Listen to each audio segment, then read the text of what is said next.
The wind howled as it always did beyond the wall, a constant dirge that whispered tales of death and survival. Ice crusted along every fissure of black stone, every inch of timber, and every edge of metal within the fortress of Castle Black. On that bitter gray morning, when the sun struggled to peer through a haze of low-hanging clouds, no one could ignore the change in the air. Crows cawed in the distance, wings beating against the gloom, as the men of the Night's Watch pulled their cloaks tighter and trudged across the courtyard. Each breath they took formed a ghostly vapor, as if the world itself tried to exhale its final breath. The day had begun like any other, quiet, relentless, and pinned beneath the weight of cold. Yet, beyond the outer gates and out upon the icy plains, a company of wildlings waited, their impatience a living thing. These were the free folk who had sided with Jon Snow after he brokered peace with them, after he promised them a chance at life south of the Wall. They had lost homes. They had lost kin. So many had died or scattered while trying to breach the Wall, only to find an unlikely ally in Jon Snow. He had been their shield, their soft-spoken guide, the man who had united them under a truce they never thought possible. And now he was gone. It had all happened so quickly. In the chaos of rescuing Mance Rayder from the clutches of those who still saw the former king beyond the Wall as their greatest enemy, Jon Snow had led a small band of loyal wildlings to infiltrate the stronghold where Mance was held. Darkness coated the halls as they slipped in, unseen except by flickering torchlight. Spears clashed with steel swords. The muffled grunts and scraping of boots on stone formed a desperate dance as they found Mance locked away, half dead, battered, and resigned. There was blood, thick, ominous pools of it, before Mance could be freed. But free him they did, and they nearly made it out.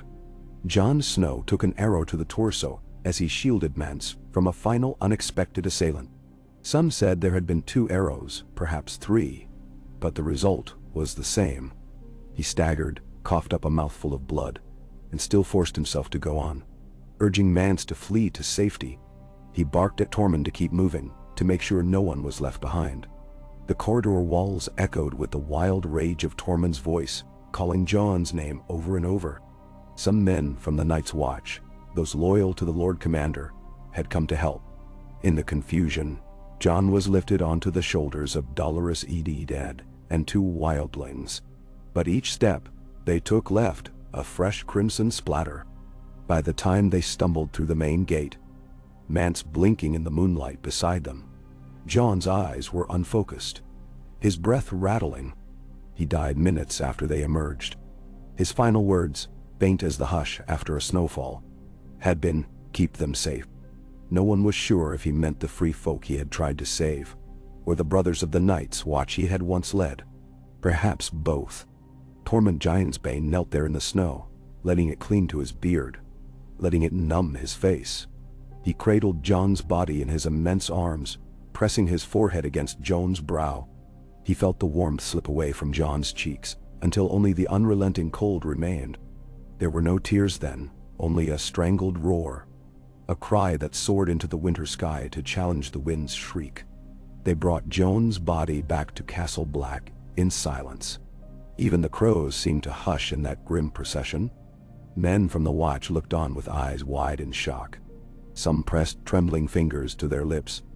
Others quietly whispered prayers. On the faces of the free folk, a different kind of sorrow took shape. Half rage, half heartbreak. Tormund, it was the second time he had seen Jon Snow's life snuffed out. The first time was after the mutiny, when those hateful daggers found their mark in Jon's back. But the Red Priestess had brought him back then. Now, there was no Red Priestess in sight. The last time Tormund had heard of Melisandre, she had vanished into the unknown. So Jon Snow was still, and that was all there was to it. In the castle's courtyard, the watchman built a pyre. It stood with solemn dignity, a final tribute. Runnels of tar glistened along the logs to encourage the flames. When night fell, torches were lit, the pyre ignited, and sparks crackled toward the stars. Tormund stood with arms folded, posture rigid, face carved from stone. Mance Rayder, bandaged and breathing raggedly, stood nearby, flanked by what remained of his loyal followers. They watched the tongues of fire consume Joan's body, casting dancing shadows across the cobblestones. Ghost. Joan's dear wolf let out a keening sound that tore at the hearts of all who heard it. When the flames dwindled, the sorrow set in deeper.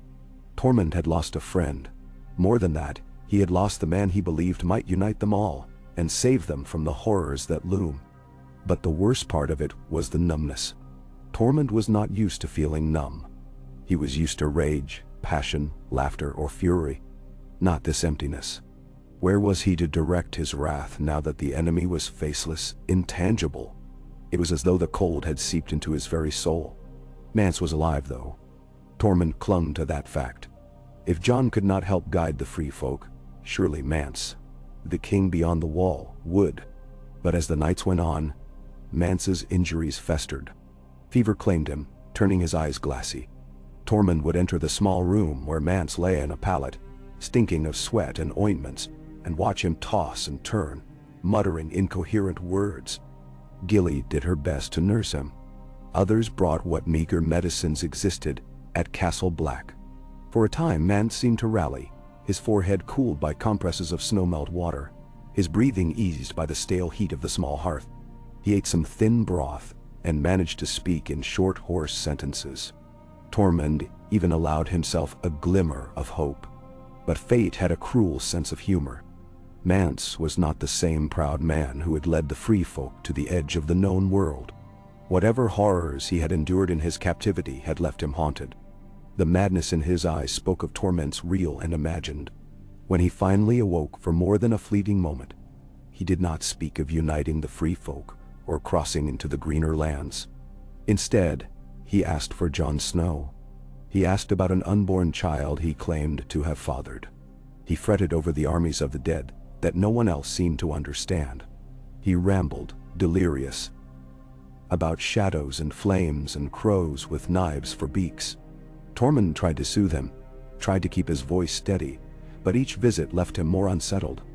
If Mance Rayder was truly beyond saving in spirit, then what future did the free folk have?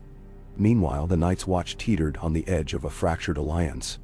With Jon Snow gone, the men who had followed him found themselves adrift under a new, untested leadership. The Watch's losses had been devastating over the past months. Giants, Whites, and White Walkers had thinned their ranks, and many of the surviving Black Brothers were battered souls who had joined the cause out of desperation or punishment. Now, with Jon no longer bridging the gap, tensions simmered between the free folk encamped beyond the castle's gates and those sworn to hold the wall. The uneasy peace threatened to crumble like frost-laden branches under a careless foot. Tormund recognized that the free folk needed a leader. Grief gnawed at his belly, but an inner voice told him that if he did nothing, all Jon Snow had sacrificed would be for nothing. The question was, who would they follow? By all rights, Mance Rayder was the one. But Mance was broken. Sometimes, Tormund would kneel by his bedside, gripping Mance's hand, feeling the fever burn in his skin, seeing the blackness of despair in the man's eyes. He would watch Mance's lips move in silent pleas, watch him wake with shivers that threatened to rattle his bones apart. Only once did Mance seem lucid enough to speak at length, to press a trembling hand against Tormund's thick arm. Mance whispered, "I cannot lead them anymore," and coughed until blood dribbled down his chin. Tormund swallowed hard, unsure what to say. Mance, with eyes that once beheld the wall with fearless determination, now stared at shadows in corners. Jon's gone, too many battles lost. The free folk must gather or perish, Mance said.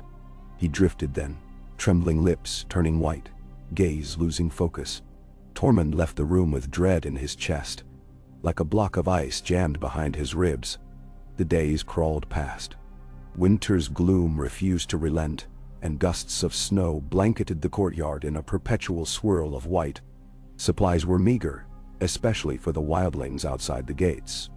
Rations shrank as the Watch tried to feed itself and the thousands of free folk. But winter was long, and the north even longer. Without someone to speak for them, Tormund knew the free folk would become desperate. They might raid. They might commit acts that would spell doom for the fragile peace. He also knew that the Night's Watch could not handle another uprising, nor did they have the desire for it. One late afternoon, Tormund stood on one of the wooden walkways high along the interior of the wall, gazing out. From that vantage, he could see the encampment scattered beyond Castle Black, a ragtag tapestry of tents, makeshift lean-tos, and half-destroyed supply wagons. The people who lived there were bitterly cold, some ill, others too broken in spirit to complain. Children cried at night, the sound echoing against the immensity of the ice. A handful of able-bodied warriors guarded the perimeter, battered spears in hand, clubs at the ready. There were no illusions of safety. The White Walkers were out there, somewhere, though no one had seen them in recent days. That only made the fear sharper, for an enemy unseen could strike at any time. As the gray sky bled into dusk, Tormund's breath plumed into the freezing air. Behind him, the hiss of boots on wood heralded the arrival of a fellow wildling. Reich, a tall man with a scarred face and a thick pelt across his shoulders. Reich hesitated before he spoke. "We lost 3 more to sickness," he said, his tone hushed. "We can't go on like this, Giantsbane. The Black Brothers look at us with fear. And my folk, they won't wait forever." Tormund's hands curled into fists on the rail. He said gruffly. "I know, but what would you have me do?" "They respect your strength," said Reich. "They see you as the closest thing to a leader we've got now. Mance, he's not the man he was. Maybe." Rick trailed off, gaze lingering on the horizon. Tormund growled low in his throat. "I'm no king." Rick lowered his head, almost in deference. "Maybe not. But the free folk need a leader, not a king. You know that. Yet some talk about how you wrestled a giant's tooth. Others say you're the only one who matched wits with the great Jon Snow." He paused, allowing the wind to fill the silence. "They want to crown you, Tormund. They need a symbol." Tormund's chuckle came out bitter. "A symbol? Look at me. I'm just a wildling who fought for scraps his whole life. I've no taste for thrones. We're free folk. We don't do kings and lords." Reich's eyes glinted. "We don't. But we did follow Mance. Maybe we just need someone to rally behind. A banner to gather. If the storms keep getting worse, if the dead return, we'll need more than just a spirit of freedom. We'll need a voice, a spearhead. Why not you?" "No." Tormund said nothing for a long time. He stared at the encampment, noticing how tiny it looked against the vastness of the white wastes. The wind whistled in his ears, carrying the ghosts of laughter, the echoes of battles lost and won. He thought of Jon Snow's final words, those faint pleas to keep them safe. Could he do that? Was it even within his power? And if he did, how would he unite them without turning into something the free folk despised? The notion of wearing a crown seemed ridiculous. But maybe the crown was just a word. Just a shape hammered from hammered steel, or wrought from bones. The real meaning lay in leadership, in forging a path forward. He left Reich with a grunt, descending the stairs to the courtyard where men in black cloaks hurried by. They barely met Tormund's eye, but a few nodded, acknowledging him. He realized he had not stepped inside Mance's room that day, and so he forced himself to do so, each step heavy as a hammer blow. The corridor was dimly lit by sputtering torches. The stench of sickness and old sweat floated in the stale air. When Tormund entered, Gilly was applying a cool cloth to Mance's forehead. The man's eyes were half open, his lips cracked. He turned, as if sensing Tormund's presence, and a flash of recognition crossed his features. "Tormund," Mance murmured.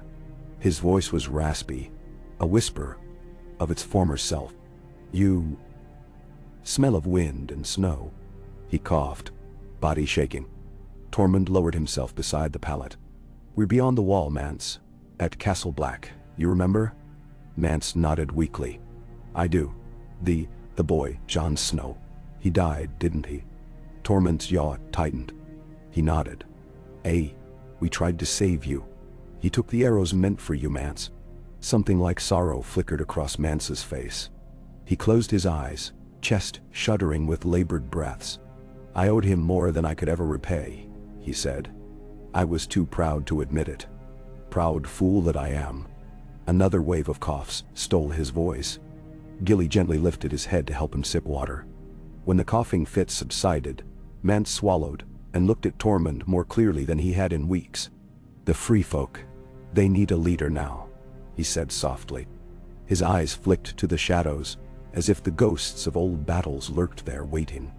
"I wanted to unite them, to make us strong enough to face what's coming. The others are out there, Tormund. If we don't stand together, we'll all—" He couldn't finish. But Tormund felt the weight of that unfinished sentence like a slab of granite pressing down on his ribs. "I know," Tormund said. He wasn't sure what else to offer. Mance's fingers twitched, grasping at the air until Tormund caught them in a firm clasp. Mance's skin was cold and damp with sweat. "Unite them," Mance whispered. "Lead them. Be the man Jon Snow believed you to be. The man I know you are." Tormund stiffened. "That's not my place, Mance. I'm no king." Mance's eyes fluttered, a faint ghost of his old conviction. "You are, if they say you are. You're no stranger to leading your own band. And they'll follow you. I see it in their faces, in the way they look to you for answers. Don't let them scatter. Don't let them despair." "Nah." Before Tormund could respond, Mance was seized by another fit of coughs that spattered flecks of blood onto the blanket. Gilly scrambled to mop it away. Horror twisted Tormund's inside. He wanted to roar at the unfairness of it all, wanted to shake Mance until the man's old vigor returned. But there was nothing to be done. Mance was slipping away. Tormund felt it keenly, like a bitter wind cutting through thick fur. He left, haunted by Mance's plea. That night, Tormund paced restlessly in the courtyard, as the sky turned to a black velvet littered with pale stars. A few torches flickered, illuminating the old stone walls. Around him, the free folk who had been allowed inside Castle Black huddled for warmth, exchanging worried glances. Some approached Tormund, stammering questions about the future, about where they would go, about how they'd survive. Each time Tormund gave a curt nod and a non-committal answer, but he saw in their eyes a longing to believe in someone, anyone, who might guide them. He brooded on Jon Snow's final words. Keep them safe. What if Tormund tried to ignore that call? Could he even sleep at night if he turned away? Every gust of wind outside his chamber seemed to echo with that command, a reminder that the free folk had pinned their hopes on Jon's fragile alliance. If that was to last, someone had to step into his place. The Watch would not do it. They were too occupied with their own internal strife, and many of them still mistrusted the wildlings. The Southern Lords cared little for a ragged band of wildlings, and even if some did, winter's snow choked the roads, making travel nearly impossible. The free folk were alone, stuck in the bitter cold, survivors of battles that only promised to become more fierce. 2 days later, Mance Rayder breathed his last. The fever claimed him. He died with Tormund, Gilly, and a few other wildlings at his bedside. He did not speak in those final moments, only gave Tormund's hand one final squeeze before letting go. Afterward, Tormund stood there feeling hollow as the others wailed. Some cut their palms and smeared blood across their foreheads in an ancient gesture of mourning. Mance's body was wrapped in a plain linen sheet, and Tormund carried him out to the courtyard. They placed Mance on another pyre, though smaller than Jon Snow's. There was no pomp, no ceremony, only quiet sorrow as the flames devoured the last king beyond the wall. After that, a hush fell over the free folk. They had lost both their savior and their king. The pall of hopelessness threatened to bury them all. Tormund felt that weight at every turn, in the children's hollow cheeks, in the grim faces of the warriors who had once boasted of their mighty deeds, in the silent tears of the elders who found no comfort in the long cold nights. The ravens perched on the ramparts, black eyes glimmering, as if waiting for the moment chaos would break. Tormund tried to keep to himself, but more and more people sought him out. A mother asked him what they should do now. A warrior wanted to know if he should scout north for more supplies. A group of ragged men demanded to be let into Castle Black's main hall to sleep near the fire. Tormund, uncertain, found himself making decisions. Bit by bit, he realized that with Mance gone, with Jon gone, he was the only face people looked to, the only voice they trusted. He remembered Mance's words. You are, if they say you are. Finally, The day arrived when a throng of free folk stood in the courtyard, waiting. Word had spread like wildfire that Tormund Giantsbane might take up the mantle of leadership. Wildlings of every clan, from the Hornfoots to the Thens, from the frozen shore to the hills, gathered. They might have been battered and exhausted, but there was a flicker of anticipation in their eyes. Perhaps it was the same spark that had once brought them together under Mance's banner. A handful of Night's Watch brothers lingered on the periphery, uneasy. Tormund stepped forward, feeling more self-conscious than ever. He towered over most of the onlookers, his bright red hair and beard ruffled by the wind. A hush settled as the crowd waited. Shuffling footsteps, a muffled cough, and then even the wind seemed to quiet for a moment. Tormund's heart pounded. He was no orator. He had no illusions of kingship, but these were his people. He had fought alongside them, bled with them, laughed and drunk and mourned with them. They were his kin, as wild and fierce as the storms that lashed at the wall. He took a breath that felt like swallowing a shard of ice. "You all know me," he began, voice echoing off stone and ice. "I'm Tormund Giantsbane. I've hunted bears, I've drunk from the skulls of my enemies." A low rumble of acknowledgement spread. "And I've followed Mance Raider to the ends of the world, but Mance is gone. Jon Snow is gone too. They fought and died to see that our children, our lovers, our kin, might have a chance to survive this winter and the horrors that lurk in it." He paused, eyes scanning the crowd. "We free folk, aye? We've never knelt to southern lords. We've never needed crowns or fancy cloaks to tell us who's worth following.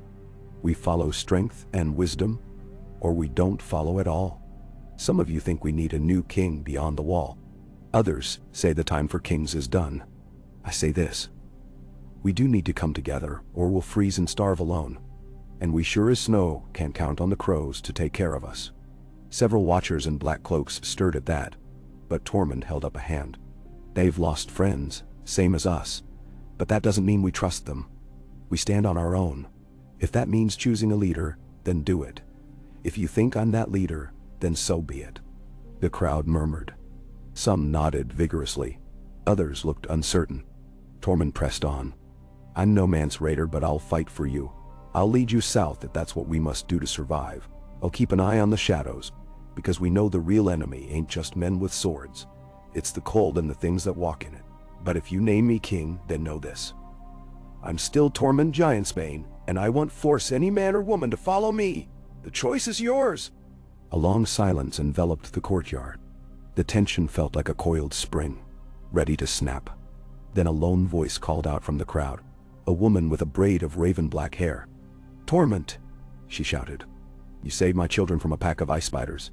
If you say you'll lead us, then I'll follow." Another voice joined in, a thin warrior covered in scars, brandishing a chipped axe. "You fought the dead side by side with me. I name you my leader." One by one, voices rose. Some cried Tormund's name, others bellowed approval. Eventually, the courtyard echoed with it. "Tormund, Tormund, Tormund," carried in a cacophony of raw feeling. It was not the refined chant of southern crowds cheering a king's coronation. It was rough and primal, like thunder ripping the sky. Tormund's chest constricted with a mix of pride, fear, and something akin to love for these wild folk. In that moment, Tormund realized that the free folk were crowning him in the only way they knew how. They bestowed upon him their trust and their hope, forging a new bond. Whether he wanted it or not, he was their king beyond the wall, or king within the wall, or simply king of the free folk. Whatever title they gave him, the weight settled squarely on his broad shoulders. He raised a hand for silence, and the roar gradually abated. "Then I'll lead," he said. "Not because I think I'm better than any of you, but because we must stand together.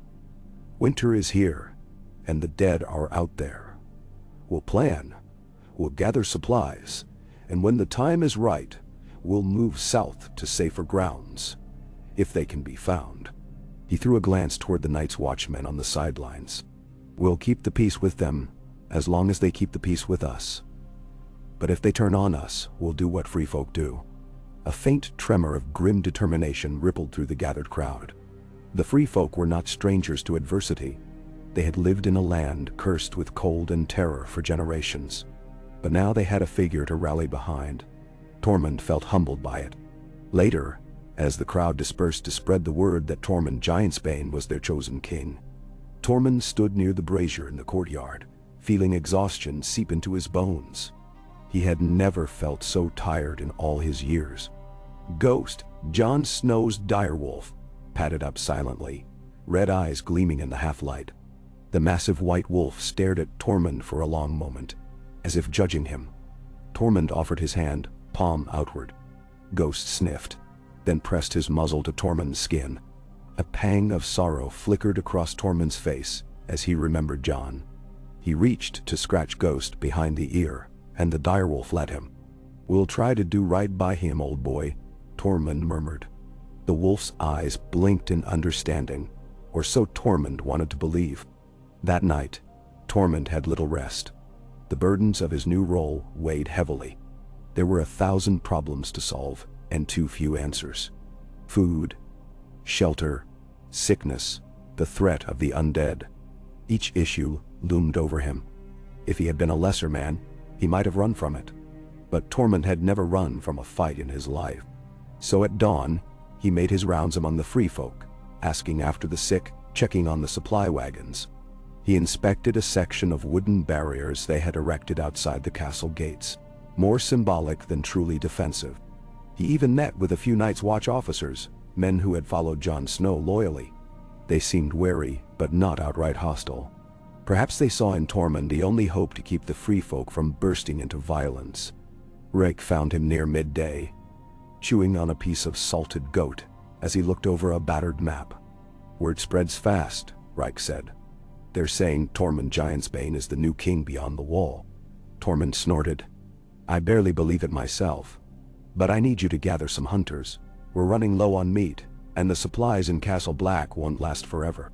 Rake nodded. "We'll do it, but do you think we should risk going north? The snow's thick, and the others." "I know," Tormund said, his voice grim. "But if we starve, we won't stand a chance when they come. We need to take the risk." No certainty. It was a risk that might cost them lives. But Tormund had made worse gambles in his time. As the hunters left, Tormund continued his endless rounds, offering encouragement where he could, barking orders when needed. He missed Joan's quiet confidence, missed Mance's cunning mind. Now, he had only his own instincts and the willingness of the free folk to pull together. As days slid into weeks, the signs of the encroaching winter became ever clearer. The snow piled higher, the winds blew fiercer. Hunting parties returned with meager spoils: skinny rabbits, a few half-frozen goats, and the occasional deer, if they were lucky. Some free folk constructed rough shelters against the wall, stacking stones and timber, insulating them with straw. They lit small fires within, and huddled close at night, telling stories to keep the darkness at bay. Tormund made sure that each new shelter, no matter how simple, carried the spirit of unity. He did not want the old grudges among different clans to flare up. So whenever a problem arose, be it a stolen blanket, an argument over scarce food, he settled it swiftly and fairly, as best he could. But being king brought its own challenges. A group of cannibal Vens, known for their brutality, tested Tormund's authority by harassing a smaller clan. Tormund confronted them, furious that they threatened the fragile peace. The then leader sneered at Tormund's claim to be king, spouting that they followed no one. Tormund met the man's challenge with a savage brawl. Fists collided with bone, blood spattered the snow, and Tormund's roar of anger echoed off the wall's ice. The man was strong, but Tormund was driven by a white-hot rage. The rage of losing Jon, losing Mance, losing so many. He pinned the then leader to the ground, bashing his head with a closed fist until the man could barely see. Then Tormund forced him to yield before the watching crowd. It was not a pretty scene, but the free folk had never expected a gentle leader. They expected someone who could command respect and fear if necessary. After that, the Vens fell in line. Each night, Tormund collapsed into a fitful sleep, haunted by dreams of wights clawing up from beneath the snow, of Joan's blood spreading across a cold stone floor, of Mance's eyes filled with feverish regret. Ghost sometimes appeared outside Tormund's chamber door, a silent sentinel. Tormund found comfort in the wolf's presence, a reminder of Jon's last wish. Keep them safe, he whispered to himself whenever he felt doubt gnaw at him. He was trying. The Night's Watch did not stand idle either. The new Lord Commander, a quiet man named Malister, saw the sense in maintaining the truce. He met with Tormund to discuss the possibility of forging caravans south. The roads are near impassable, Malister said one day in the gloomy war room, where a single lantern cast flickering shadows across a table strewn with maps. Winter has closed most passes, and the lords of the north are busy with their own wars. Even if we could get word to them, it might be too late to send help. Tormund ran a hand through his coarse hair. So we're stuck here, unless we want to send out small expeditions. Malister spoke carefully, aware he was addressing the man the free folk now called king. There's a path along the western coast that might still be open, but it's dangerous. Raiders, storms at sea, and the snow can swallow entire parties. Tormund scowled. I'll not risk my people in a hopeless venture. We'll stay for now, gather our strength, and see if the storms let up. But Malister, if you think we're dying of cold and hunger, some might try to scale this wall again, or break in and take what they need. I can't promise they won't. Amen. Malister's lips formed a thin line. I understand. We'll keep the gates open for the wounded and sick, do what we can to help. Jon Snow. He would have wanted that. A pang struck Tormund. He simply nodded. It was good that at least some in the watch remembered Jon's compassion. That slender bridge might keep the peace for a little while longer. Outside, the free folk took to calling Tormund King Tormund, the Redbeard King, or Giantsbane, the Unbroken. He accepted these titles with a gruff shrug. He did not don a crown. Instead, he wore his usual furs, carried his usual sword at his hip. He walked among his people, letting them see him, making sure they felt heard. He learned the names of their children, listened to stories of the dead they had left behind, offered a hearty clap on the shoulder to those who lost hope. In the gloom of endless winter, a spark of unity grew. Some warriors even began to train together, forging a small militia of sorts to defend against the undead threat everyone still feared. At nights, around flickering campfires, elders told cautionary tales of the White Walkers from generations past. Younger folk, who had never faced them, huddled closer, fear plain in their eyes. But Tormund would stroll by, making a joke or boasting of how he once punched a White's head clean off its shoulders. He delivered these stories with a grin, reminding them that while the threat was real, fear could be fought with courage. It was not an easy balance, but it kept the despair at bay for a time. As the weeks went by, Tormund came to understand the fullness of Jon Snow's burden. Leading people was far harder than fighting a giant or wrestling a bear. Every choice carried consequences, and every mistake could cost lives. He found himself consulting with older free folk, men and women who had guided their clans for decades. He listened to their advice on storing food, on when to attempt a migration, on how to handle clan rivalries. He listened too for any hints about the White Walkers. Old legends, rumored weaknesses. He devoured any scrap of knowledge that might help them survive the coming storm. One day, Ghost appeared with blood on his muzzle. Alarmed, Tormund followed the wolf beyond the encampment to a small grove of trees half buried in snow. There he found the remains of a hunting party that had been attacked, by what Tormund could only guess. Bodies were strewn about, some torn apart. The tracks in the snow were strange, not the footprints of men or normal beasts. Tormund knelt, dread swirling in his gut. He recognized the threat. Could be Whites, or something worse. He gathered the survivors. There were only two, half-frozen and delirious with terror. They spoke of glowing blue eyes in the dark, a chill that made the wind itself scream. Tormund cursed. The others were near, perhaps testing their strength, or simply seeking victims to add to their army. That evening, Tormund addressed the free folk, voice grim. They're close, he said. Some of our folk have been attacked by the dead.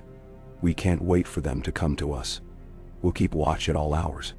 If you see or hear anything, raise the alarm. We have dragon glass and Valyrian steel.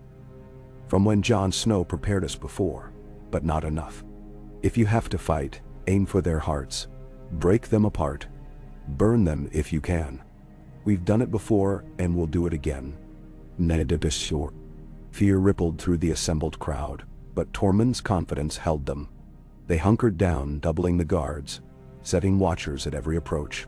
The wind shrieked through the night, as if mocking their puny defenses.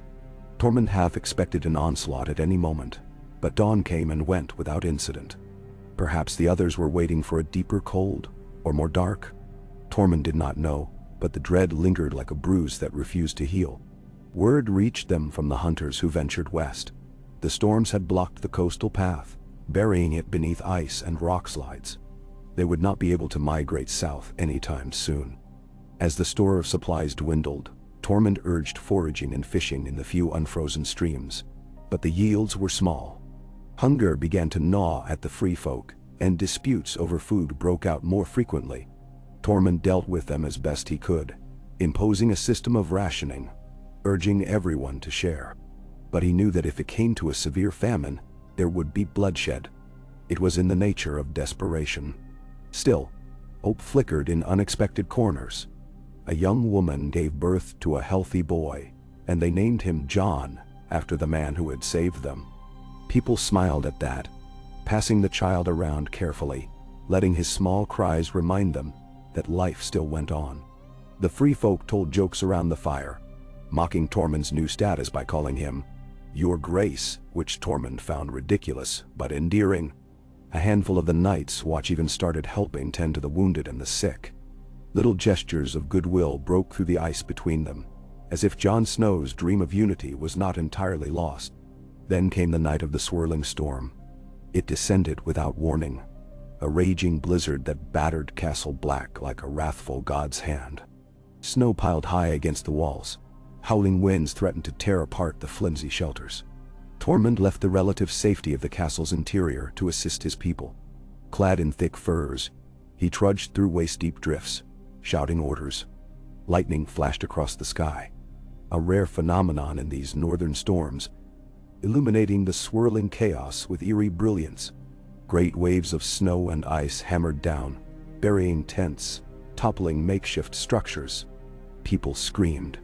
Some lost their way in the whiteout, vanishing into the swirling darkness. Tormund, chest burning from cold, bellowed at the top of his lungs, urging them to move inside the castle walls or take shelter in the stables or storehouses. It was a desperate struggle. The storm raged for what felt like an eternity, though it might have been only a few hours. Finally, it began to subside, leaving drifts taller than a grown man. Tormund, his beard caked with ice, led a team of free folk in digging out those who had been buried. They found survivors huddled in near-frozen pockets of air, children crying, men and women clinging to each other for warmth. They also found the still forms of the unlucky, those who had succumbed to the cold's merciless grasp.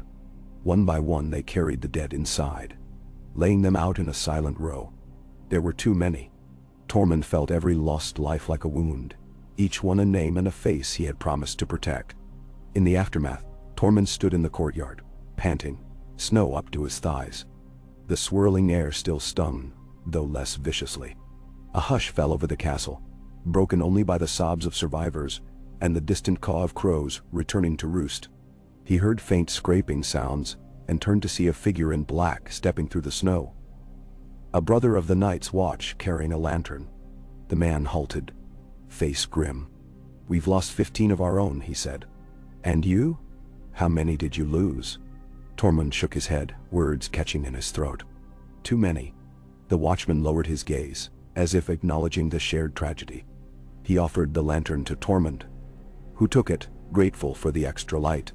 Then the watchman trudged away, leaving Tormund alone with the flickering glow. Despite the losses, or perhaps because of them, the bond between the free folk and the Night's Watch grew a fraction stronger. They had suffered the storm together, fought for survival side by side.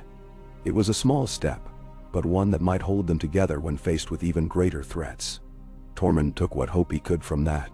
The next morning, with the skies clear, the free folk tried to dig pathways through the freshly fallen snow. It was tedious, back-breaking work. Ice crusted over everything. Wooden beams had splintered under the weight of the snow, and the castle's gate had nearly frozen shut. Tormund helped where he could, sweat mingling with the cold air, breath rasping in his chest. Every muscle ached, but he pressed on, buoyed by the knowledge that the living still needed him. That was the cost of being a king, whether he liked the title or not. When the hardest work was done, Tormund found a moment's respite, and stood on the battlements overlooking the sea of white. He thought of Mance, of Jon, of all those who had tried and failed to unite the living against the coming darkness. He felt as though he walked in their footsteps, forging a road that might lead to salvation or ruin. The wind tugged at his fur cloak, stinging his cheeks. At that moment, Ghost padded up the steps, silent as snowfall, to stand at Tormund's side. The wolf gazed out as well, ears pricked, nose testing the air. Tormund crouched, letting Ghost sniff his gloved hand, then scratched behind the wolf's ear. "You miss him, I know," Tormund murmured. "We all do, but he'd want us to keep going. He'd want us to stand strong." The wolf stared with those crimson eyes, as though understanding. And so Tormund rose, the man they now called King Tormund, or Giantsbane the Unbroken, or the Redbeard King, depending on who you ask. He did not wear a crown, and he did not sit on a throne. But he led, step by step, day by day, forging alliances where he could, preparing for the day the dead would come for them all. He drew strength from the people's faith in him, from Jon Snow's final words, from Mance's dying wish. Each new dawn was a victory in itself, a testament that they were still alive, still fighting for a tomorrow that might never come unless they seized it with blood and resolve. There were moments of levity, too. Now and again, Tormund would tell a bawdy joke, drawing laughter from men whose hearts had nearly frozen with despair. He would challenge younger warriors to spar, showing them the savage flair he'd honed over years of campaigning. He would praise the mothers and elders who kept the children warm and fed against all odds. Those small flickers of life reminded him why he fought so fiercely. At times, Tormund would pause in the courtyard, gaze drifting to the place where Jon Snow's pyre had been. The ground there was covered in snow now, no trace of ash or scorched wood. It was as though the land had buried the memory in a thick blanket of white. But Tormund would still see it, recalling Jon's pale face in his final moments, the boy who had somehow brought the free folk and the Night's Watch together. If only for a brief, fragile time. Mance Rayder's name was still spoken, but quietly, like a distant echo of a once mighty horn. With Tormund's rise, Mance's story faded into legend for many of the younger free folk. The elders remembered him with reverence, but they also recognized that Tormund now bore the mantle of leadership. Mance had once harnessed the dream of unifying the free folk to cross the wall. That dream was realized only partially, and it had cost thousands of lives. Now, Tormund had to guide the remnants of that dream through a winter like no other, with no illusions about the enemies they faced. Some nights, the aurora shimmered across the sky like a vast, iridescent dragon dancing among the stars. The free folk would gather outside, pointing and murmuring about omens and portents, as curtains of green, blue, and pale purple undulated overhead. In those moments, there was a strange beauty to the North's brutality, a cosmic reminder that they were but specks in a vast tapestry of ice and night. Tormund would watch with a pensive smile, thinking that if Jon were here, he might have found wonder in it. But Jon was gone. So Tormund stored that wonder in his own heart, a spark to ward off despair. In the long stretches of quiet between storms, Tormund oversaw the forging of more weapons from dragonglass the Night's Watch had salvaged from reserves Jon had discovered. Smiths pounded and shaped the black obsidian into arrowheads and spear tips, crude but deadly against the dead. When the smiths grew too tired or numb-fingered from the cold, Tormund himself would stoke the fires, lending his voice to push them onward. They had too few Valyrian steel blades, so dragonglass would have to do. He taught the free folk what he knew, gleaned from Jon's own lessons, about the weaknesses of the White Walkers. The free folk listened, absorbing every word. Fear gave them focus. Messengers came, bringing rumors from further south. They told of lords who warred among themselves, ignorant of the looming threat in the north. Tormund shook his head when he heard such tales. "Fools," he said. "Don't they know death is marching on all of us?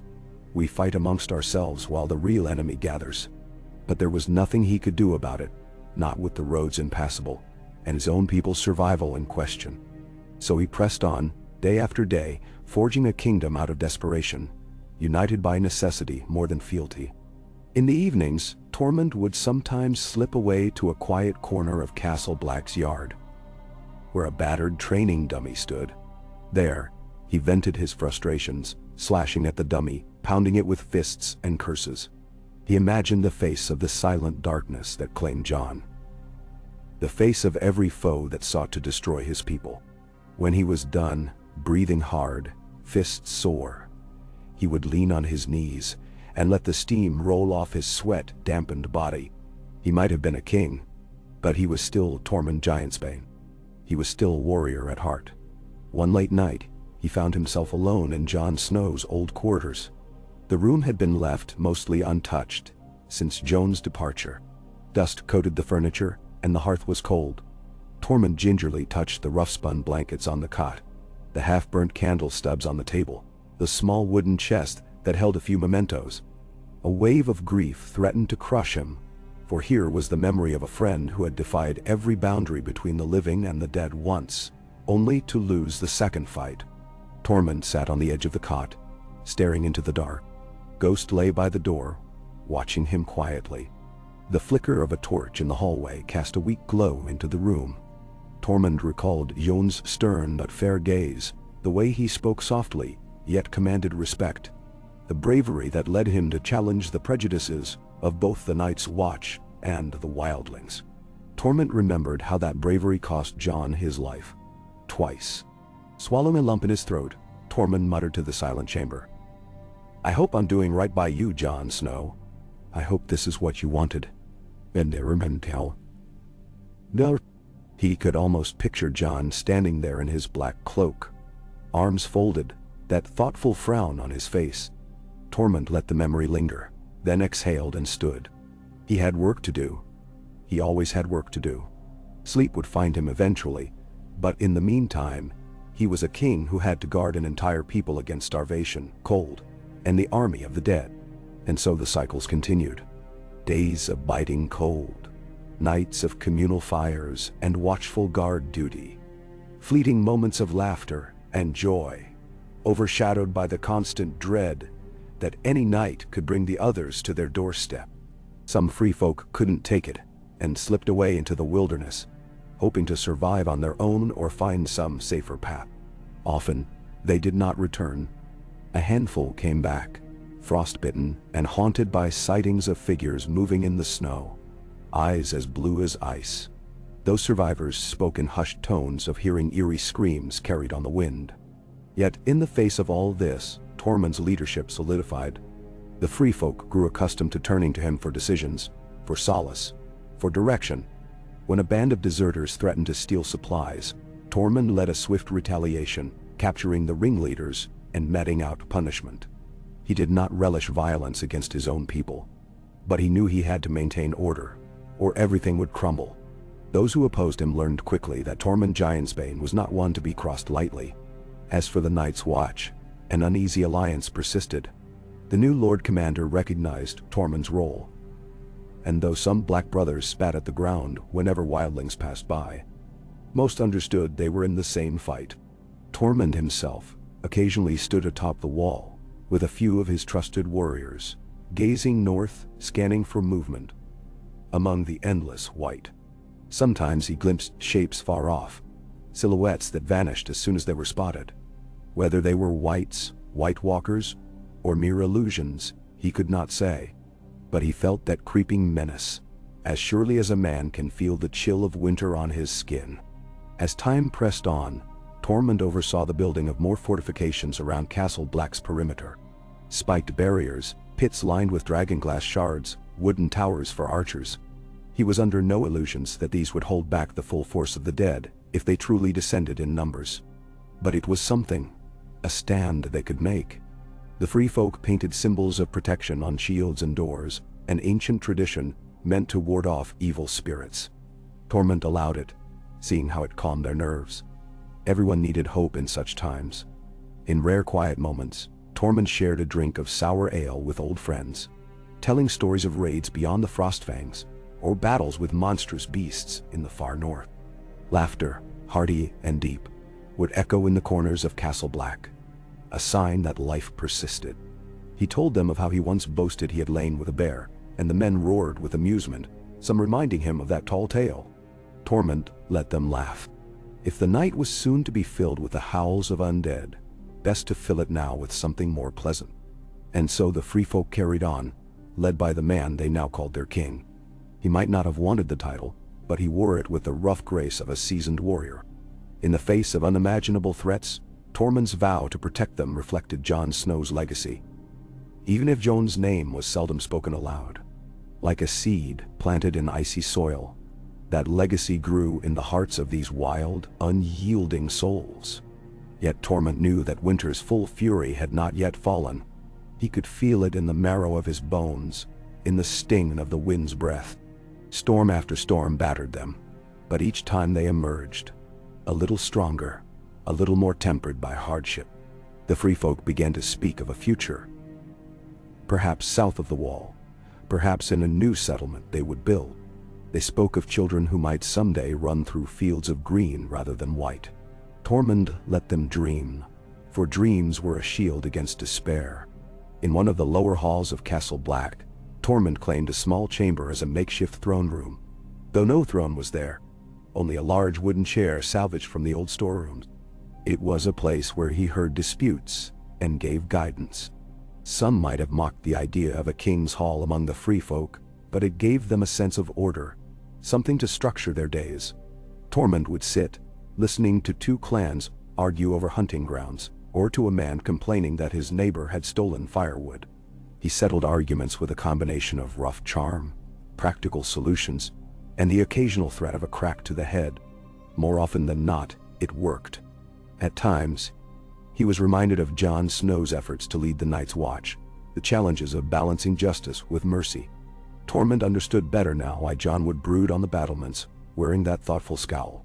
Leading meant living with the consequences of your choices and never truly resting. But Tormund carried on.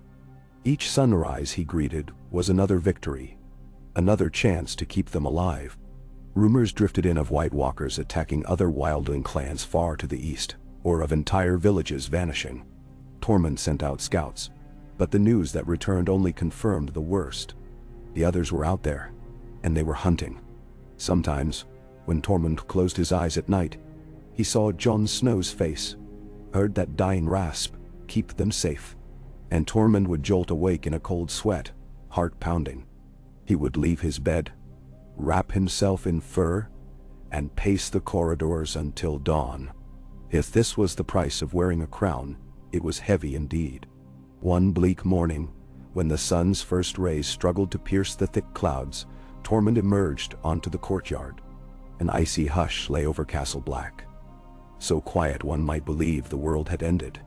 He glanced at the pyre site once more, and then looked north, where the horizon blurred into an endless sea of white.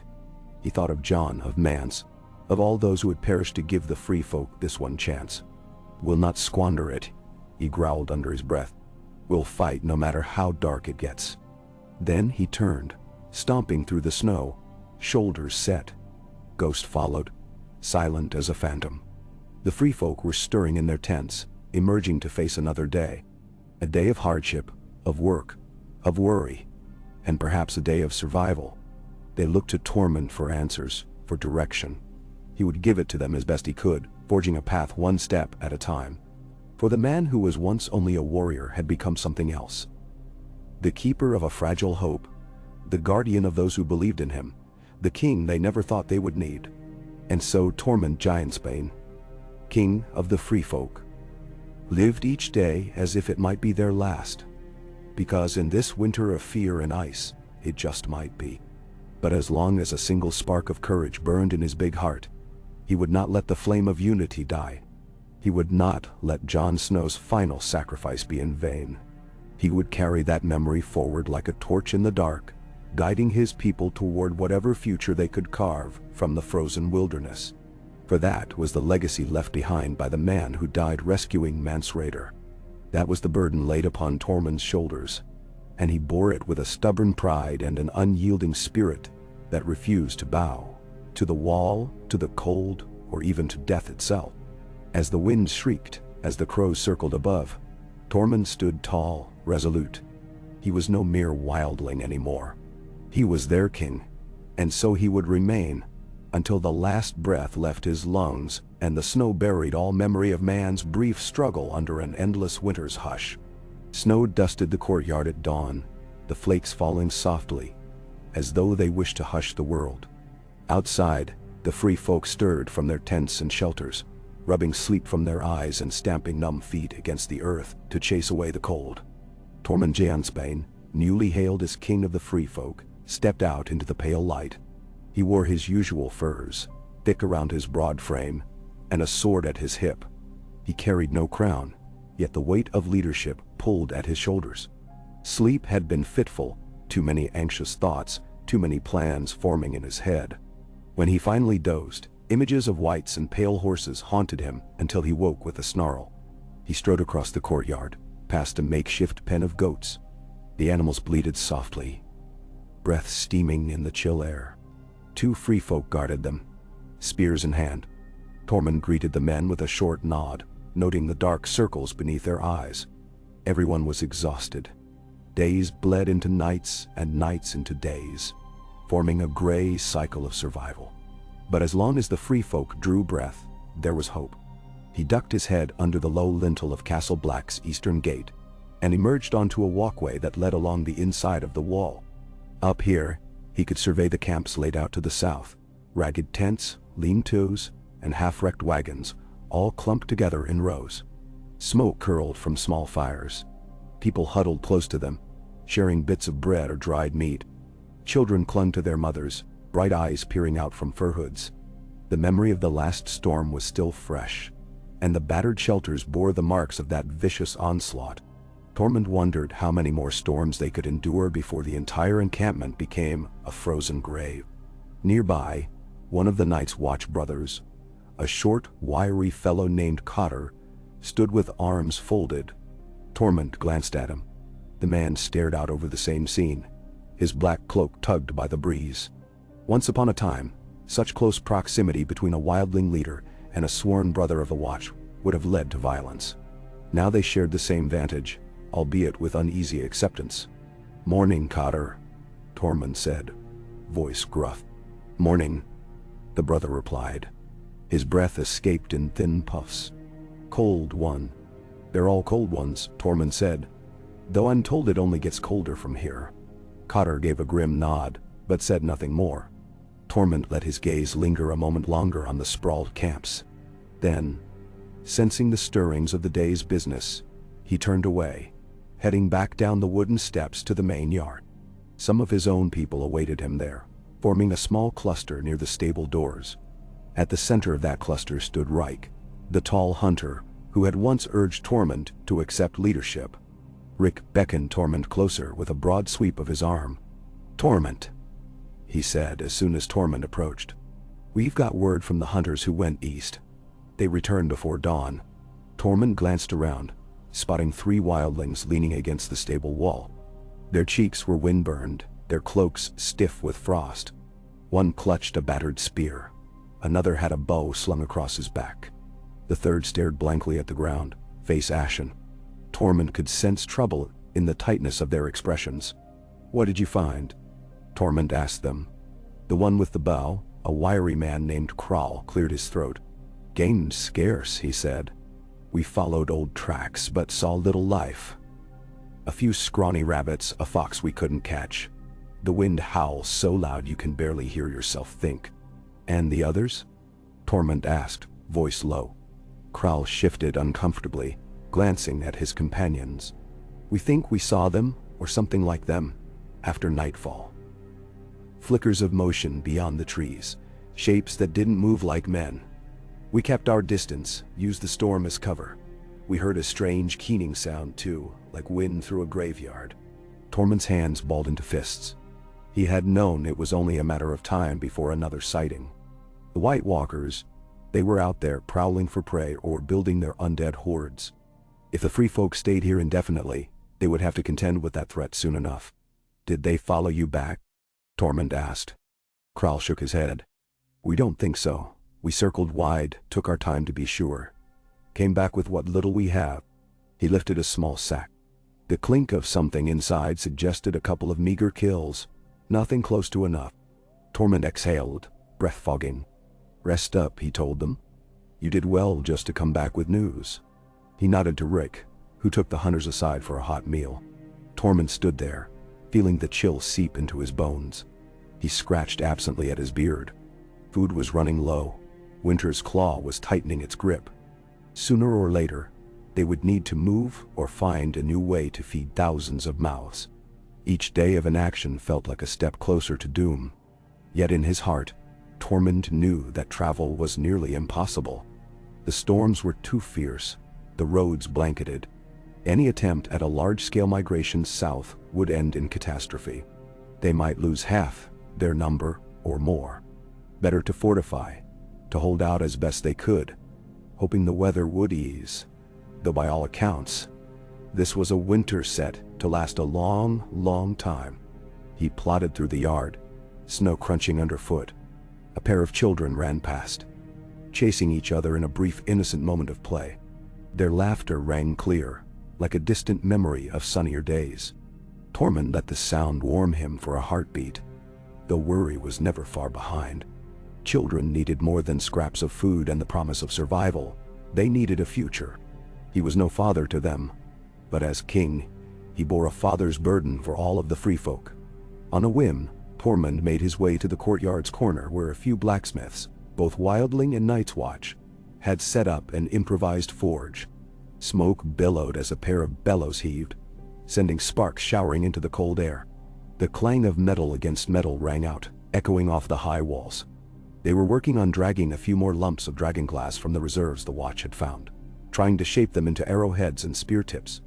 Tormund eyed the black shards, recalling the many times Jon Snow had spoken of their importance. With them, they stood a chance against Whites and White Walkers. Without them, the undead would roll over them like a tide of death.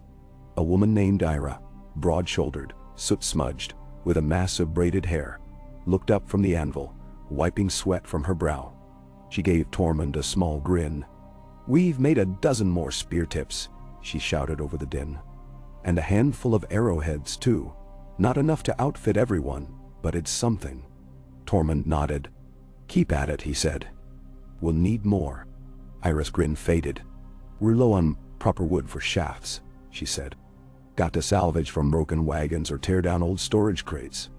Hardly ideal." Tormund clapped her shoulder. "Use what we have," he said. "If the others come, I'd rather wield a spear of crate wood than face them empty-handed." He left them to their work. All around him, the free folk were bracing themselves for whatever came next. Sickness, cold, or the long-awaited arrival of the dead. Tormund found himself growing more restless by the day.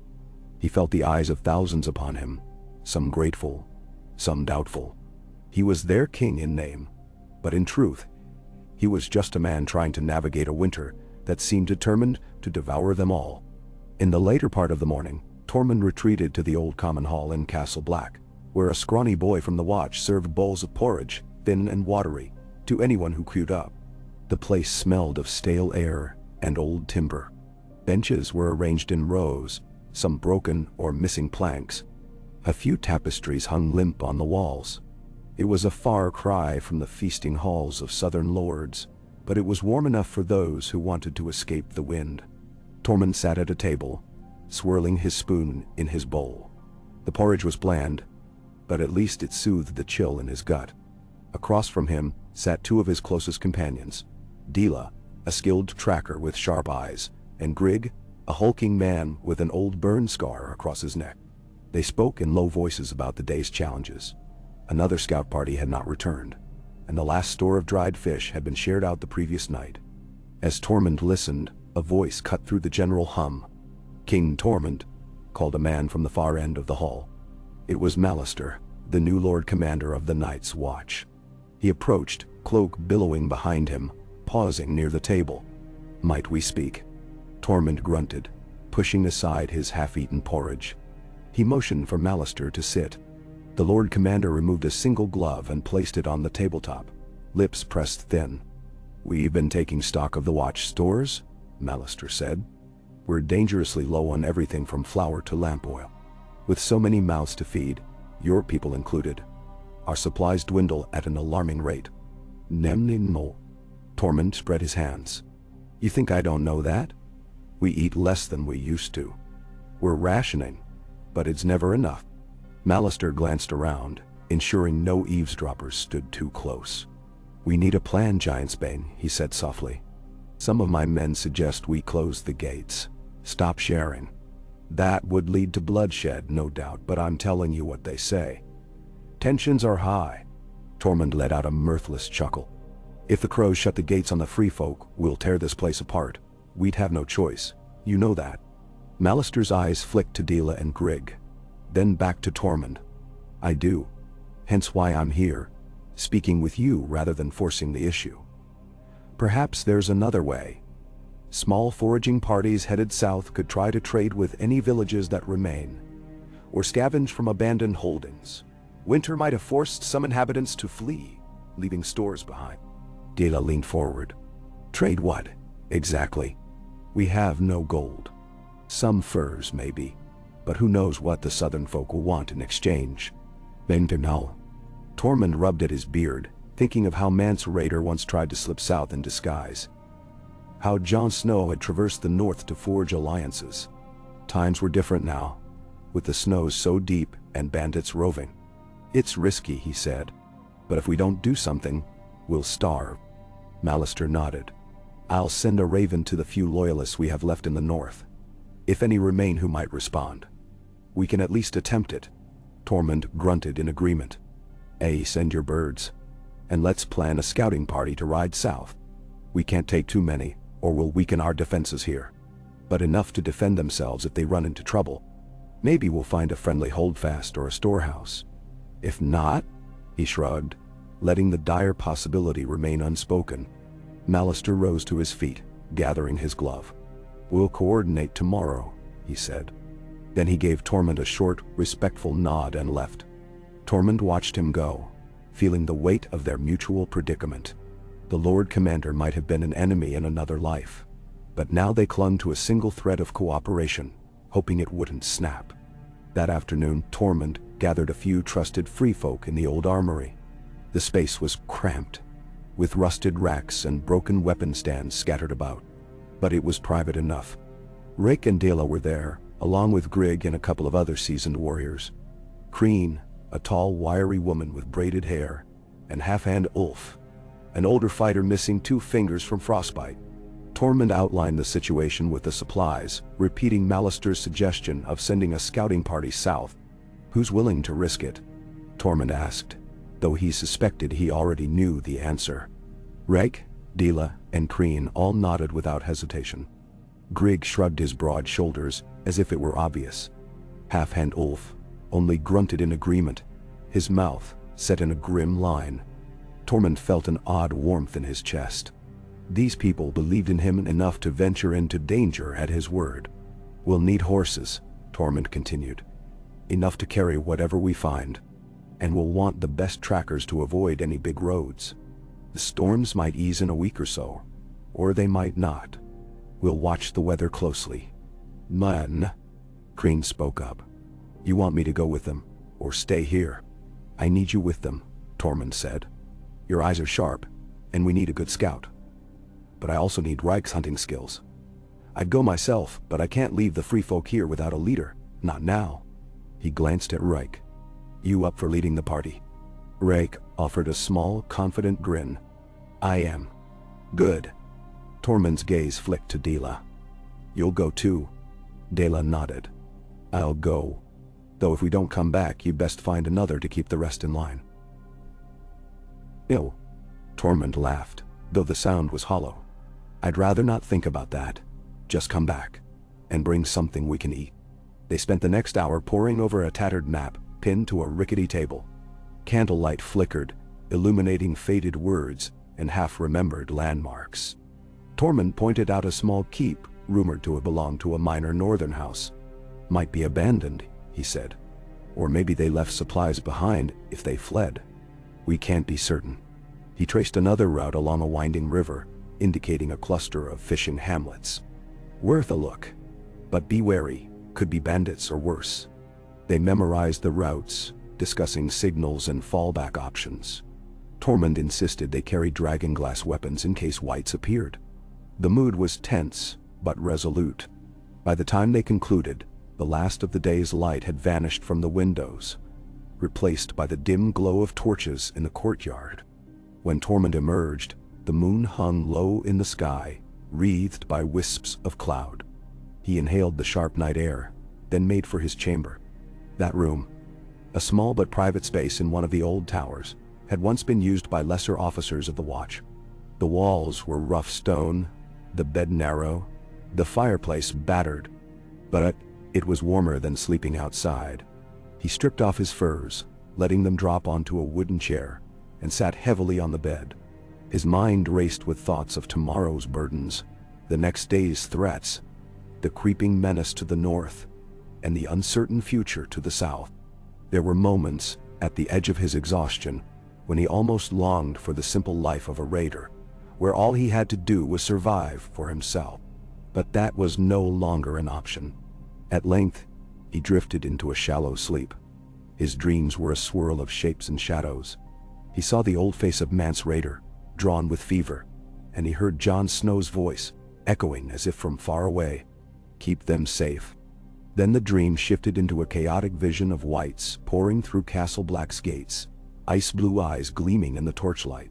Tormund fought among them, but his sword turned to ice in his hands, shattering at the first blow. He roared and woke with a jolt, heart hammering, sweat dampening his skin. It was still dark. The coals in the fireplace glowed faintly. Tormund stood, rubbing his temples. Sleep seemed hopeless now. With a grunt, he donned his cloak and slipped outside. He climbed the winding stairs to the top of the wall, a habit Jon Snow had once favored, seeking solitude amid the vastness. The climb was arduous, each step an echo of how drained he felt. But eventually, he emerged onto the walkway. The cold at that altitude was piercing, cutting through fabric and flesh. Tormund shielded his eyes against the icy wind. In the distance, the horizon was a black void, broken only by faint silhouettes of distant mountains. He looked down to the courtyard below, seeing the scattered torches and the quiet shapes of tents. His people, trusting him to keep them alive. A hushed voice startled him. Couldn't sleep. It was Malister again, leaning against the ice rail on the far side. Tormund hadn't noticed him in the darkness. "No," Tormund replied. "Bad dreams." Malister offered a rueful smile that Tormund could just make out in the moonlight. "We all have them these days." They stood in silence for a few moments, the wind howling. Tormund shifted his weight, eyeing the Lord Commander. It was strange to find a certain kinship with a man of the Watch, yet these circumstances forced them to rely on each other. "Tormund," Malister said at last, his tone grave, "whatever happens if we're overrun." "We won't be," Tormund interjected, voice firm. "But if we are," Malister continued, "promise me you'll spare as many as you can. I know the free folk follow you, but our vows bind us here. Some will never accept your rule." "Mance," Tormund stared at him. "I don't plan to butcher Black Brothers, if that's what you're hinting. If the others come, we'll be fighting side by side. No time for old grudges." Malister closed his eyes briefly, as though relieved. "Good. Then maybe we have a chance. Even a small one." They parted ways soon after, heading to their respective posts in the gloom. Tormund's thoughts churned. He recalled the many times he and Jon had spoken on these very ramparts, discussing the precarious truce between the Watch and the Wildlings. Jon had believed it possible for them to coexist. He had died twice for that belief. Tormund couldn't shake the feeling that Jon's final wish was guiding him even now. Like a faint lantern in a moonless night, with dawn came a renewed bustle of activity. Rekindela busied themselves preparing the horses. A handful of the Night's Watch offered battered saddles, and Kreen inspected their supplies. The plan was for 6 free folk to go south, accompanied by 2 black brothers. That would help ease tensions if they encountered any loyalist villages.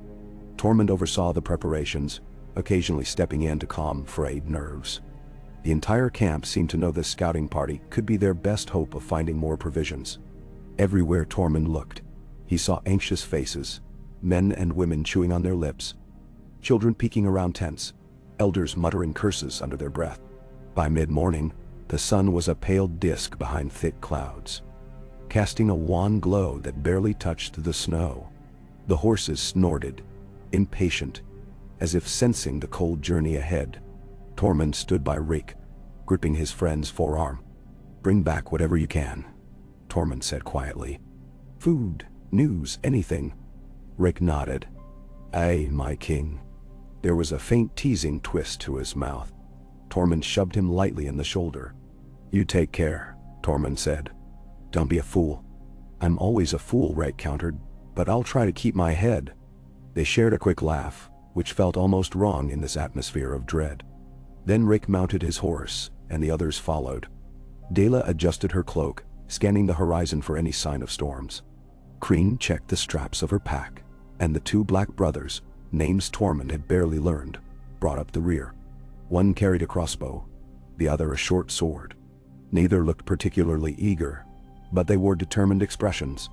With that, the scouting party set off, hooves crunching in the packed snow, heading toward the closed southern gates of Castle Black. Night's Watch guards on the parapets looked down, faces impassive as they swung the gates open just enough to allow the riders through. Outside, the wind picked up, swirling snow around them, as though eager to swallow them whole. Tormund stood there until the last rider disappeared from view, feeling a knot of anxiety tighten in his belly. This was the best chance they had, and also a terrible gamble. He forced himself to turn away, focusing on the immediate tasks. People lined up to receive their meager daily rations. Tormund stationed a few of his trusted warriors around the line to prevent scuffles.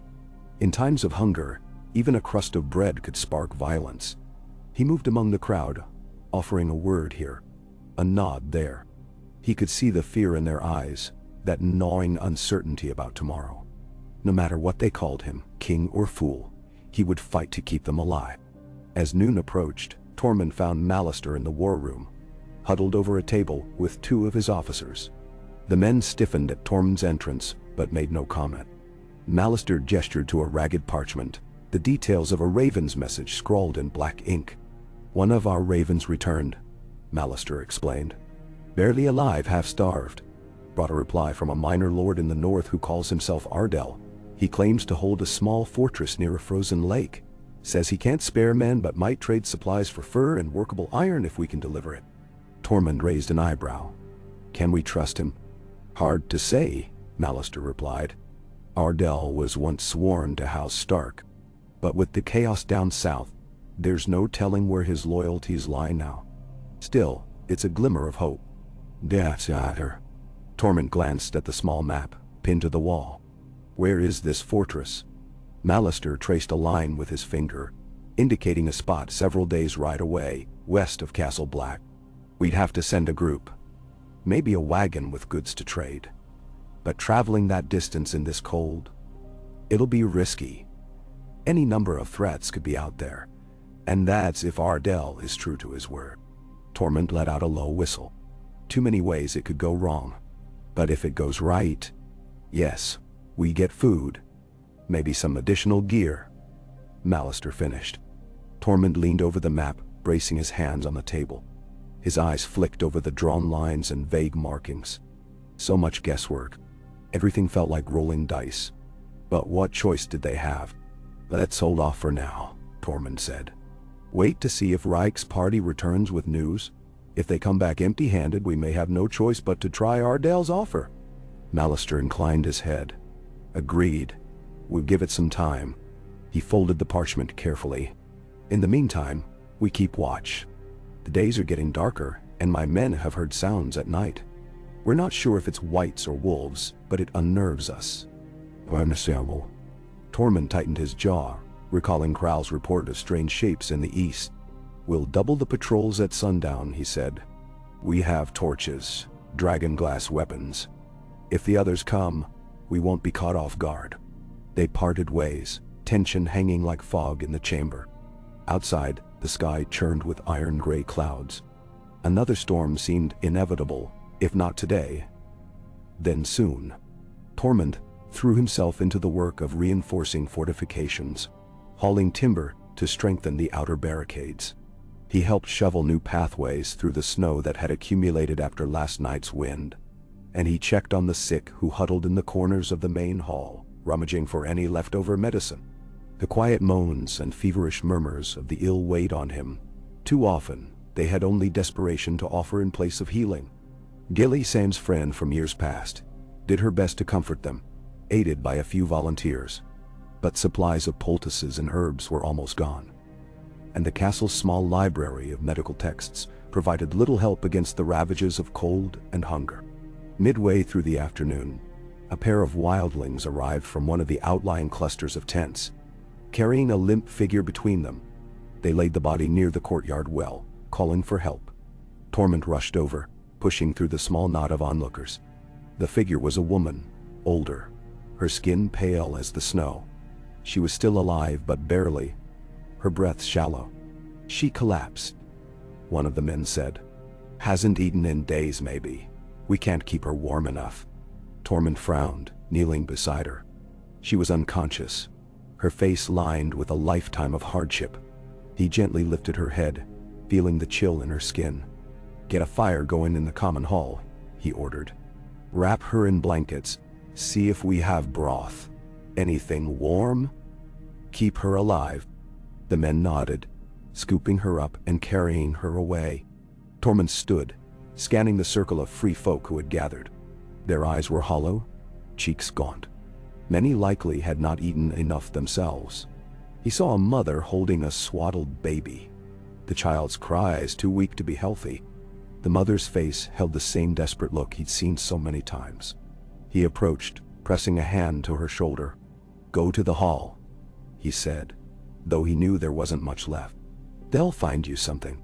She bobbed her head, tears glistening. Tormund watched her shuffle away, an ache growing in his chest. This was no life. They were like cornered animals, scraping for scraps, waiting for a doom that lurked beyond sight.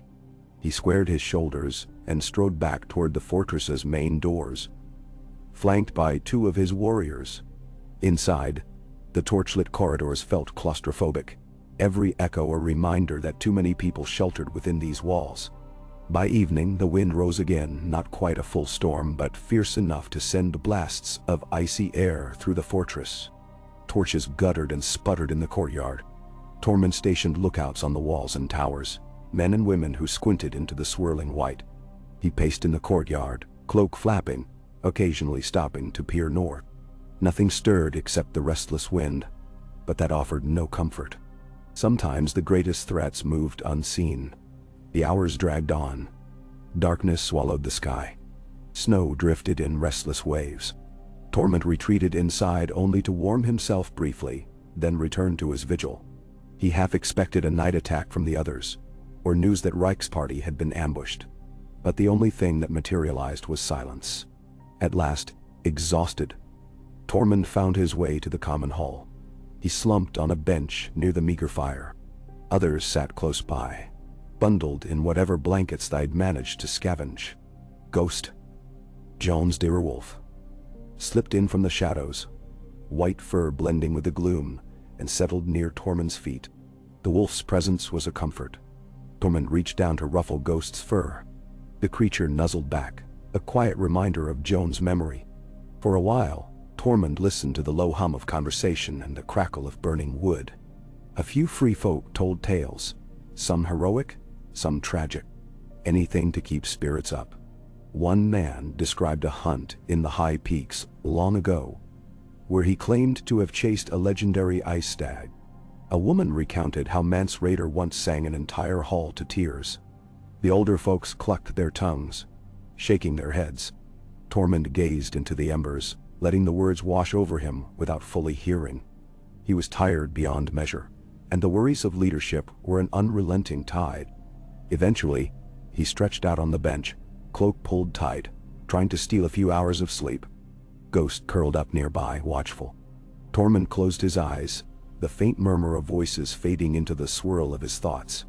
Mance Rayder, Jon Snow, both gone. Yet their legacies still shaped this fragile assembly of wildlings and crows. His slumber was restless.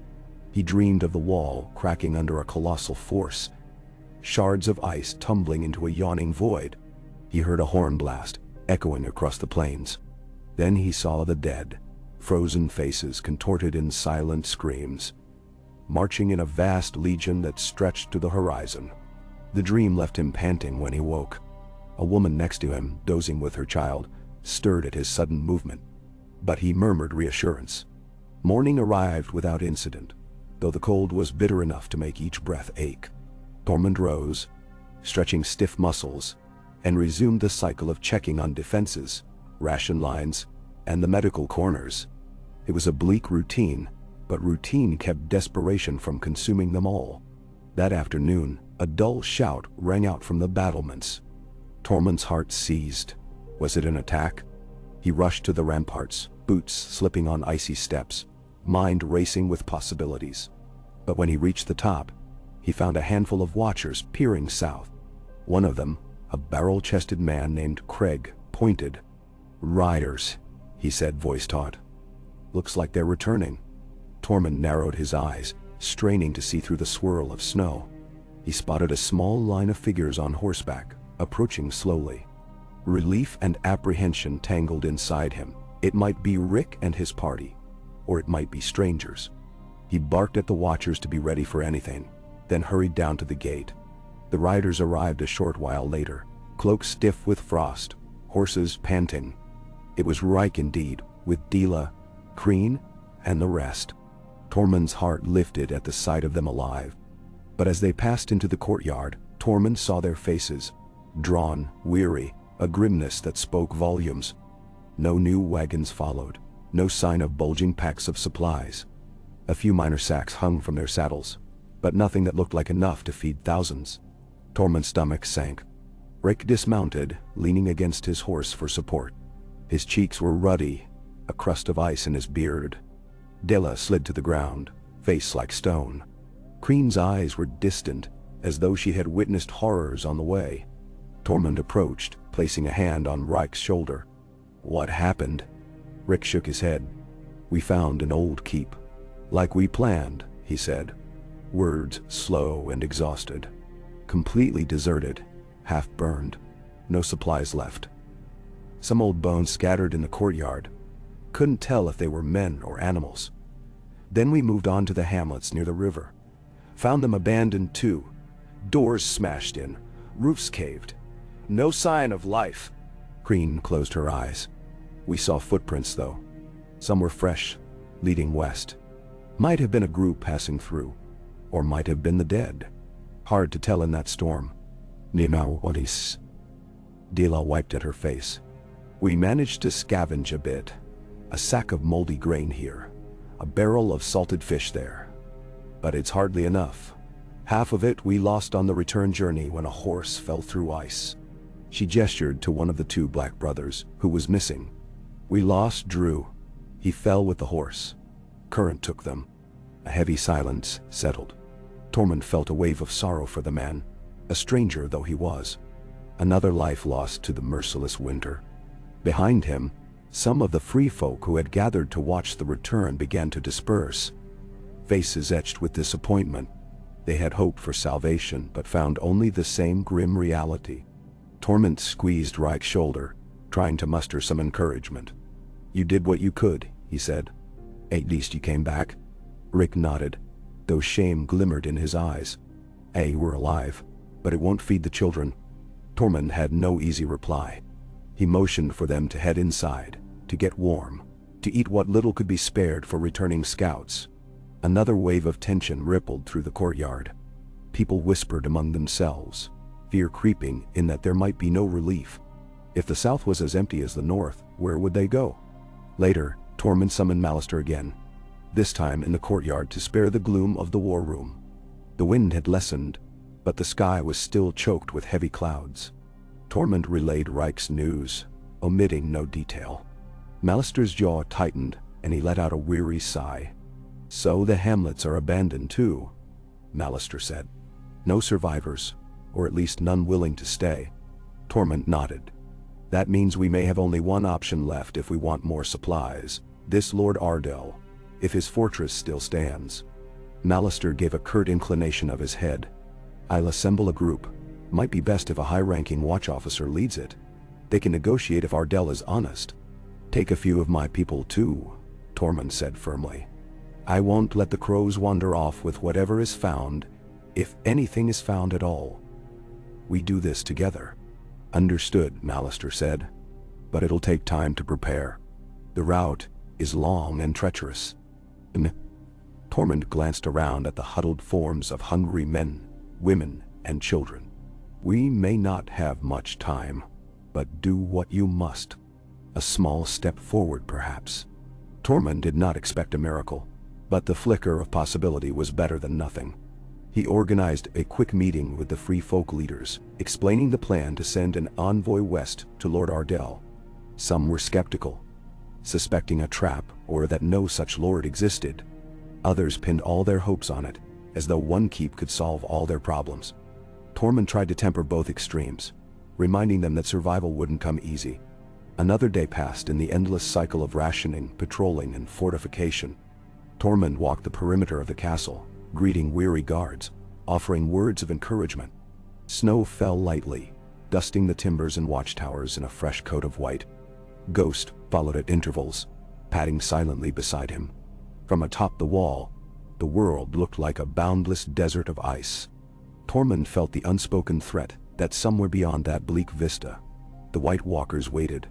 In the following days, the courtyard filled with the clatter of preparations for the journey west. A pair of rickety wagons were brought forth, wheels repaired by blacksmiths as best they could.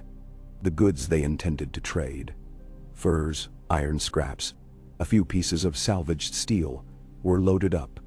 A thin-lipped watch officer named Sir Brandel stepped forward to lead the expedition, flanked by a dozen men in black cloaks. Tormund assigned Grigg and Crean among the wildlings, plus a few more stout fighters to join them. The plan was a simple one: travel hard and fast, reach Ardell's fortress, and see if the man would barter for supplies. Then hurry back before the storms buried them. On the morning of departure, Tormund inspected the wagons, checking the harnesses, and speaking quietly with Grigg and Crean. He felt a pang of worry. These were strong people, but winter showed no mercy, and there was no telling if Ardell was genuine. "Keep your eyes open," Tormund said to Grigg, clapping his shoulder.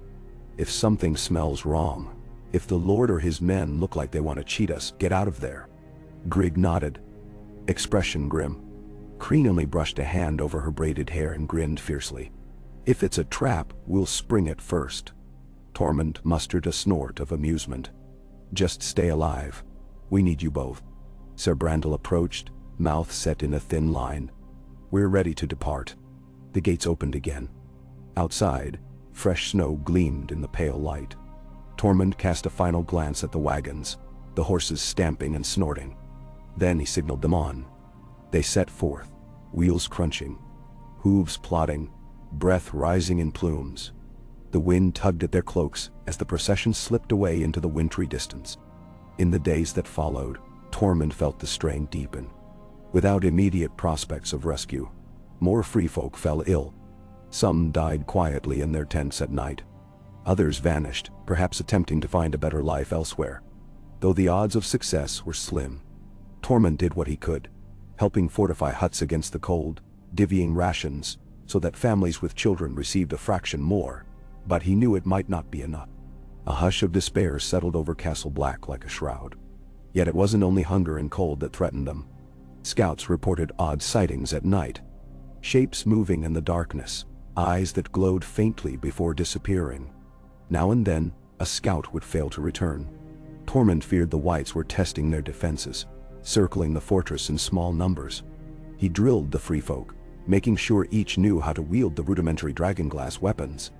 The courtyard reverberated with the sound of sparring, though many were too weak or malnourished to train effectively. Still, better a poorly wielded spear than none at all. Another storm tore through on the fifth night, fierce and punishing, burying tents in thigh-deep snow. Tormund dragged survivors out, rage boiling in him at the sheer relentlessness of winter. When the winds calmed, the free folk stumbled around, searching for loved ones under drifts. Afterward, a hush of grief hung over the courtyard as the bodies of those who hadn't made it were lined up, covered in makeshift shrouds. Tormund stood there, jaw clenched, chest tight. He could almost feel the memory of Jon Snow's final words pressing against his heart. "Keep them safe." "I'm trying, Jon," Tormund muttered under his breath, voice lost in the moan of the wind.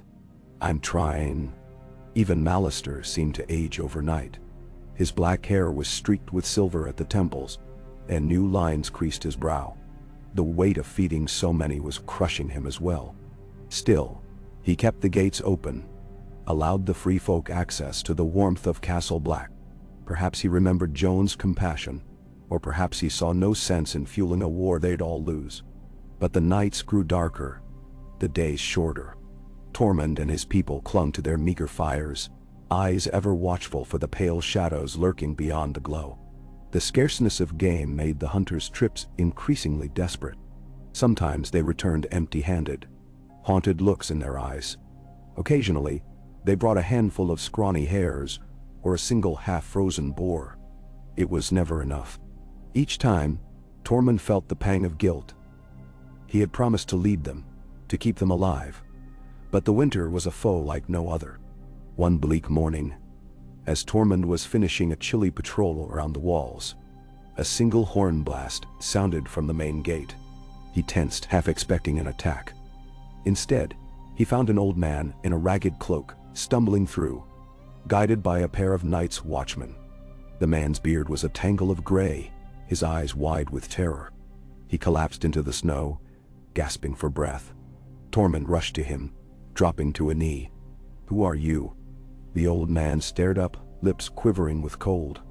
"Call me Bannon," he rasped. "Please, help me." Tormund motioned for the guards to lift the stranger. They carried him into the common hall, laid him near the meager fire. Gilly and another woman hurried to offer a cup of warm broth. Tormund waited, arms folded, as the man regained some composure. The hush in the hall thickened. After a few sips, Bannon's breathing steadied. "I came from a small hold to the east," he said, voice raw. "We were 20 souls, maybe. It's gone now. The dead came in the night." "Dah." A ripple of fear spread among the onlookers. Tormund scowled, crouching beside the man. "You mean whites?" Bannon nodded, eyes darting as though he still saw them. "They didn't come in a great wave, but in smaller groups, stalking us. One by one, our people disappeared. Some turned up.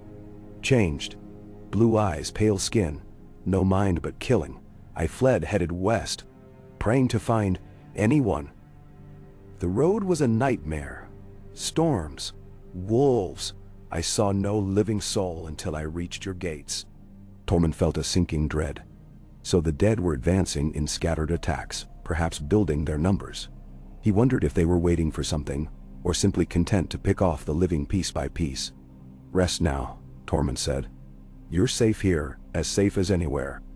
We'll see to your wounds." He looked at Gilly, and she nodded, already adjusting the man's blankets. Bannon's story spread quickly. Whispers filled the corridors and the tents, telling of whites prowling the east, snatching souls in the dead of night. Tormund heard talk of men wanting to abandon Castle Black, to strike out somewhere else, though they had no clue where. He silenced such talk whenever it reached him, asserting that leaving now was suicide. But he understood their fear. The shadow of the dead stretched long over the north, and every day it crept closer. On the 7th day after Sir Brandel's group departed, they returned, or at least some of them did. A horn sounded again, and Tormund scrambled to the gate, heart pounding. The scene was grim. One of the 2 wagons was missing, and only half the men who'd left reappeared. Sir Brandel himself slumped in the driver's seat of the remaining wagon, face pale. Rig rode beside him, looking furious. Crean was nowhere to be seen. Tormund helped them through, noticing the battered state of the horses, the shattered spokes in the wagon's wheels. They had rigged a patchwork repair with rope and stray timber. The men dismounted stiffly, as if every movement hurt. Tormund counted the survivors. Only 9 out of the original 15. What in all the hell's happened? Tormund demanded. Grig spat blood. Lord Ardell was real enough. But when we arrived, we found his fortress bristling with armed men. They let us in, then tried to rob us blind. Ardell claimed we had misled him, that we owed him triple the goods for half the supplies he'd promised. When Sir Brandel refused, a fight broke out. Swords everywhere. Crean was cut down in the chaos. Menexuan. Tormund's stomach clenched at Crean's name. He grit his teeth, urging Grig to go on. We managed to escape, but Ardell's men pursued us for miles. We lost the second wagon in a frozen river crossing. Lost men too. By the time we lost Ardell's pursuit, we were half dead with exhaustion. Got turned around in a storm, nearly starved. Neverwarsar. Sir Brandel coughed, wincing. We salvaged what we could. He rasped, gesturing to the wagon's meager load. A few crates of dried fruit and sacks of grain. This is all that's left of Ardell's promised supply. And we paid a terrible price for it. Tormund's eyes flicked to the crates. It was something at least, but not nearly enough to sustain the free folk for long. We lost Crean, he repeated, voice tight. Grig nodded, face mournful. She fought like a demon, took 3 of them down before they got her. He swallowed hard, looking away. Tormund closed his eyes, anger and grief boiling inside him. Crean had been one of his bravest warriors. Another life gone. And for what? A paltry sum of grain and fruit, quickly to be devoured. The expression on Sir Brandel's face reflected a similar despair. Even if they survived a bit longer now, the cost was too high. Word of the failed negotiation spread swiftly. People muttered curses against the southern lords, calling them treacherous. Others lamented that even the might of the Night's Watch could not protect them on such a mission. Tormund snarled at the futility of it all. Ardell's betrayal only hammered home the point. Few beyond the wall had any reason to pity or aid the free folk. Even the once loyal houses of the north were scattered or suspicious. That night, Tormund felt a new desperation settling over Castle Black, thicker than any snowdrift. The free folk sensed that each day brought them closer to the final reckoning, be it from starvation or the undead. Some proposed a break for the southern lands, but the roads were choked with frost and patrolled by unscrupulous men. Others wanted to remain, convinced that the Night's Watch ramparts were their best defense. Tormund heard their pleas and complaints, struggling to keep a clear head. As he roamed among the tents, he found men praying to old gods, women weeping for lost kin, children staring with hollow eyes. He saw a hush around the place where Crean's body would have been laid. Had they been able to bring it back? The wind keened, rattling the walls. Tormund could almost believe it was the wail of 1,000 dead souls. He paused at Jon Snow's old quarters again, leaning against the doorframe. The ghost of memory lingered in the silence. Jon, standing there with solemn resolve, forging alliances that no one had thought possible. Tormund swallowed hard. Jon had believed there was a way for the living to unite, to prevail. But the harsh truth was that men were often as cruel as the cold. If only Jon were here to show them another path. But Jon was gone, burnt on a pyre, his ashes carried away by the wind. Tormund forced himself to stand straight. He might not possess Jon's diplomatic sense or Mance's cunning, but he was here, and he carried the trust of the free folk. That would have to be enough. With renewed determination, he marched into the corridor, calling for a meeting with Malister and the senior free folk. If the storms or the dead were going to finish them, it wouldn't be because they stood idle. They would do something. Anything. Gathering in the war room, they spread out the maps once more, battered edges curling, ink fading. Tormund's voice was raw as he spoke. "We can't go east, can't go west," he said. "The south might be no better, but there's another way. Beyond the wall to the west coast, skirting the shores. Sometimes, the sea stays partially thawed." Malister frowned, glancing at his men. "Traveling along the coast is perilous. The storms there can be deadly, and there are cliffs that drop straight into frozen waters. Better to risk the cliffs than to starve or be slaughtered by the dead, Tormund growled. If we keep enough watchers, we might see them coming. We can move in smaller groups. Maybe we find a sheltered place. Fish from the sea if parts aren't frozen. There are rumors of hidden coves where the water stays brackish and open. Monsieur. The free folk in the room muttered among themselves. A young warrior said, "That's just legends, Tormund." "Legends," Tormund shot back. "But some legends are true. We've seen giants and the undead. Why not a half-frozen sea that yields fish?" Malister scratched his chin. "Even if it's true, how do we get thousands of people there without losing half in the journey?" Tormund exhaled, frustration evident. "We'd have to move in stages. Fortify each spot we stop at. It won't be easy. But sitting here while supplies dwindle, that's just waiting to die." Then they argued deep into the night, discussing routes, the feasibility of splitting into multiple columns, the risk of leaving the wall behind. Some said Castle Black's defenses were their strongest ally. Others insisted those defenses meant nothing if they starved first. Tormund felt his head pound. Eventually, they agreed on a tentative plan to scout the far western edge beyond the wall. They would decide soon whether or not to uproot everyone. When Tormund left the meeting, his legs felt like lead. Outside, the wind had died down, leaving an eerie stillness. The moon hung behind wisps of cloud, casting faint shadows. Tormund paused in the courtyard, spotting ghosts perched silently by a broken wagon. The wolf lifted its head, meeting Tormund's gaze. Something in those red eyes made Tormund shiver.